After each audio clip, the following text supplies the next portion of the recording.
Por que a comunidade cristã Lugar do Recomeço? O que nos moveu, o que nos motivou a abrir esse trabalho? Monique vai falar um pouco a respeito disso. Daqui a pouquinho nós vamos fazer mais uma oração rumo à inauguração. Faltam 9 dias. Como você viu, conseguimos instalar a placa na fachada. Estamos quase terminando a frente da igreja e está ficando tudo muito lindo. Tudo está sendo preparado com amor e carinho para receber você e a sua família no dia 20 às 18 horas. Mas fale um pouco, Monique, o porquê de abrirmos esse trabalho. Olá, gente. Então, nós nunca pensamos em abrir um trabalho. Nunca foi um desejo nosso. Então, por que abrir, né? Porque sempre desejamos falar de Jesus. Só que faz algum tempo, como alguns de vocês vêm acompanhando, que Jesus nos fez entender o Evangelho da Graça, o verdadeiro Evangelho, né? O que está nas Escrituras. E não tínhamos como pregar isso aonde estávamos, né? Então, e agora? Como pregar? Como pregar essa verdade tão absoluta? Como pregar isso que transforma tudo, que responde todas as perguntas? Como pregar o verdadeiro evangelho? Verdadeiro, aí talvez você pergunte, mas verdadeiro? Então o que vocês pregavam era o falso? Deixa eu explicar uma coisa para você. O que é o evangelho? Porque a ordem de Cristo foi essa: ide por todo mundo e pregai o evangelho. Ele não mandou simplesmente abrir a Bíblia, pegar um versículo, uma história e pregar. Ele falou: pregai o evangelho. E o evangelho, a palavra evangelho, significa boas novas. E o evangelho nada mais é do que pregarmos a respeito do nascimento, da vida, do sofrimento, da obra, da morte, da ressurreição e da volta ou da segunda vinda de Cristo. Isto é o evangelho. Pregar o evangelho é pregar Jesus, é falar de Jesus. Como diz aqui em Atos capítulo 8, Filipe evangelizando o eunuco, porque o eunuco estava lendo Isaías 53, mas não estava entendendo nada. Até que ele perguntou para Filipe assim: Isaías está falando de si mesmo ou de outro? E aí Filipe explicou para ele a respeito de Jesus. Deixou claro que aquele homem de Isaías 53 era Jesus. E olha que interessante, ó, versículo 35, Atos 8, 35. E Filipe, tomando a palavra e iniciando por aquela mesma passagem das Escrituras, pregou-lhe o evangelho. Dois pontos. Jesus. Olha só. Pregou-lhe o evangelho. Dois pontos. Jesus. Esses dois pontos significam o quê? Esse é o significado do evangelho. Isto é o evangelho. O quê? Jesus. Então, pregar o evangelho é pregar Jesus. É falar de Jesus. É apresentar para as pessoas Jesus. Mas não o Jesus solucionador de problemas, ainda que ele tenha poder para isso. Mas o Jesus solucionador do maior problema. Qual? O pecado. O maior problema da humanidade é o pecado. É a corrupção da natureza humana.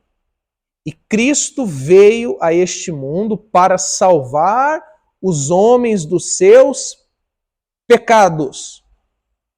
Então não é simplesmente apresentar um Jesus ou usar o nome de Jesus para curar, libertar e abençoar, ainda que isso seja orientação bíblica. Pregar o evangelho é apresentar Jesus como a única solução para o pecado do homem. É apresentar Jesus como o único meio do ser humano escapar da impetuosa ira de Deus que há de vir sobre este mundo. Isto é o evangelho. Pregar o evangelho é pregar a respeito da justificação mediante a fé em Cristo, o perdão. é pregar sobre a santificação, que nada mais é do que a segunda etapa da graça. Uma vez que eu fui perdoado e salvo, agora eu ando em santidade. E tudo isso só é possível por conta da graça, por meio da graça, né, Monique? De Cristo. Pregar o evangelho é isso. É deixar claro que não há outro caminho de salvação senão Jesus. Aí você fala assim, mas isto, vocês não pregavam? Sinceramente, não. Eu pregava muito de Abraão, de Jacó, de Moisés, de Gideão, de Elias. Fala aí, Monique. De Salomão, de Josué, de Davi, enfim. De tantos outros. E pouco falava de Cristo, como deve ser falado, que é o Evangelho. Aí a pessoa pode ver, né? Você sabe qual foi o motivo que Jesus realmente teve que morrer na cruz? Você conhece o grande dilema do Evangelho? Se você falar para mim assim, não conheço. Então é porque realmente o que a gente está falando é verdade, porque você não ouviu sobre isso. E às vezes, quantas e quantas reuniões você já participou? Então, isso fez a gente pensar, eu preciso pregar sobre isso. Preciso ensinar sobre isso. As pessoas precisam conhecer quem é Jesus. As pessoas não têm que só saber que ele pode curar, que ele pode libertar, que ele pode transformar. As pessoas não podem só saber que ele foi ali torturado e preso numa cruz. Não é só isso. Isso é uma parte do sacrifício. Isso é uma parte de quem ele é e do que ele pode fazer, mas não é o total. Não é só isso. Então, e agora? As pessoas precisam saber o que estava dentro do cálice que Jesus não queria beber. Exato. Porque ele rogou ao Pai, ele falou, Pai, se possível, isso por 3 vezes, afasta de mim esse cálice. O que é que havia naquele cálice? Talvez você diga, o sofrimento. Os pregos, os cravos que iriam perfurar suas mãos, o açoite que ele sofreria na mão dos romanos. Não! O que tinha dentro daquele cálice? A ira de Deus. A ira de Deus, que foi derramada sobre Cristo na cruz, para não ser derramada sobre você e sobre mim, uma vez que eu creia no Evangelho. Mas talvez você nunca ouviu isso, como nós também não ouvíamos, e por não ouvir, não ensinávamos. Pregar o Evangelho é deixar claro que o homem não pode se salvar, ele precisa de um Salvador. Você sabia disso? Você não pode se salvar. Você não pode. Peraí, vai. Vamos abrir uma exceção aqui. Se você for perfeito... Difícil. Se tem alguém me assistindo agora e diz assim, eu sou perfeito, então você pode se salvar. Então você pode entrar no céu pelos seus próprios méritos. É praticamente impossível. Não, mas talvez tenha. Eu acho que não. Se você dizer, pastor, não sou perfeito, não. Então só tem um meio de você entrar no céu, sendo justificado por meio de Cristo, pelo mérito dele. Mas às vezes você nunca ouviu sobre Nunca ouviu. isso. Nunca ouviu. Pregar o Evangelho, Monique, é deixar claro para as pessoas que os esforços dela nunca vão comprar Deus. Pregar o Evangelho é levar as pessoas a ofertar por amor e gratidão. Você sabe qual é o tipo de oferta que você encontra no Evangelho escrito por Mateus? Você sabe? O tipo de oferta que você encontra é a oferta de Maria, que entrou na casa onde Jesus estava, na casa do leproso Simão, e derramou o vaso de alabastro com um precioso perfume, equivalente a 300 dias de trabalho. Pode falar. Desculpa. E aí você vai em Coríntios 2, segundo Coríntios, né? No capítulo 8 ou 9, e você vê Paulo ensinando sobre como tem que ser a contribuição dos crentes. E aí você não vê nada além de generosidade, além de espontaneidade, sem querer nada em troca. De amor e gratidão. Exato. Pois, como eu falava de Maria, ela deu esses 300 denários, o perfume que valia 300 denários. E sabe o que Jesus havia prometido para ela antes dela dar esse perfume? Nada. Sabe o que ela pediu na hora que foi dar esse perfume? Nada.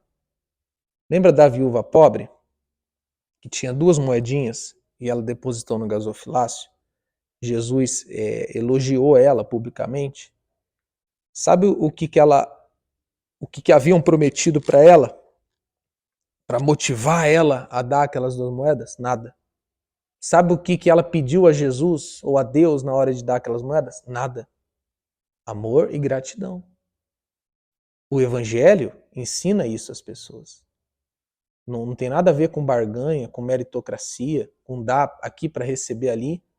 E o que é que eu pregava? O que eu pregava? Ó, você vai dar esse propósito, essa oferta, esse sacrifício, esse valor, e Deus vai te dar um casamento, uma família, uma cura. Barganha. Barganha. Era exatamente isso que eu pregava. Então, esse discurso de amor e gratidão, esse discurso da graça, esse discurso da justificação, esse trabalho com um único propósito, levar as pessoas a Cristo, eu não poderia fazer onde eu estava. Mas abrindo a comunidade cristã Lugar do Recomeço, pela misericórdia de Deus. E eu oro a Deus todos os dias para não deixar eu repetir os mesmos erros. Mas pela misericórdia dele, nós vamos pregar o Evangelho. Vamos pregar o Evangelho, 2 pontos. Jesus, Cristo, somente Cristo, somente a graça, somente a fé, somente a Escritura. Glória, somente a Deus, como disse Martinho Lutero na Reforma Protestante. Você já estudou sobre isso? Você sabe quem foi Martinho Lutero? Você sabe a importância da figura de Martinho Lutero na fé cristã, na fé evangélica? Às vezes estudou. Estudou, sabe onde? Na escola. Na escola. E foi aonde eu tinha ouvido falar sobre Martinho Lutero. Mas na minha fé, eu nunca tinha pesquisado sobre. E aí, quando eu fui pesquisar, quando eu fui atrás para entender, eu falei, meu Deus, como eu não tinha procurado saber disso antes? Porque foi onde começou, né, a reforma. Exato. E a revolta dele era exatamente essa, porque ele via a forma que a Igreja Católica falava de Jesus, do céu, e o meio que o homem tinha para chegar a Deus, e ele entendeu, ele comparou tudo aquilo com a Bíblia e ele viu, não, está aqui, o justo viverá pela fé, somente pela fé. Pela fé em Jesus, somente pela fé em Jesus o homem pode se tornar justo, justificado. Então ele se revoltou com aquilo, inclusive ele disse, paz se possível, mas a verdade a qualquer preço. Então é exatamente essa bandeira que estamos levantando, a bandeira do Evangelho. Paz se possível, mas a verdade ela tem que ser dita. Entende? Então essa é a razão de abrirmos esse trabalho. Um trabalho cristocêntrico. Aí alguém dirá, Monique, mas você está vindo aqui pedindo oferta, falando de dízimo, aqui na rede social. E em que momento eu fui contra a oferta ou dízimo? Eu sou contra, hoje, pela misericórdia de Deus, meus olhos se abriram, eu sou contra a barganha. Qual foi o dia que eu vim aqui nesse Instagram, ou em qualquer outro meio, e eu fiz promessas para você?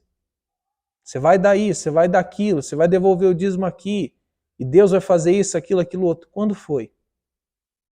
Quando foi? Você que tem ajudado por meio dos seus dízimos e ofertas, quando foi que eu fiz uma promessa a você? Ou quando foi que eu chamei você no WhatsApp, no particular, e lhe fiz alguma promessa? Você que está ajudando, tem pessoas ajudando de vários cantos do Brasil. Você que tem ajudado, você sabe que é por amor e gratidão que você tem feito. Isso é evangelho. E é isso que nós vamos pregar. Não queremos igrejas lotadas, igreja cheia. O trabalho aqui vai ser para pregar o evangelho. Sabemos que o evangelho não dá lucro, materialmente, financeiramente falando. Se o nosso objetivo fosse enriquecer mediante a palavra de Deus, jamais iríamos abrir o trabalho que estamos abrindo. Um trabalho onde pregaremos a graça de Cristo, o verdadeiro evangelho.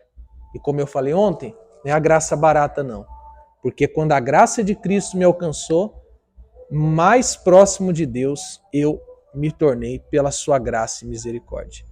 Vamos orar agora, né, Monique? Quer acrescentar alguma coisa? Não. Começou, não sei se está saindo aí um som, parou um carro. Parou um carro aqui na frente agora, com forró daquele jeito, sexta-feira, né, pessoal? Mas nós vamos orar.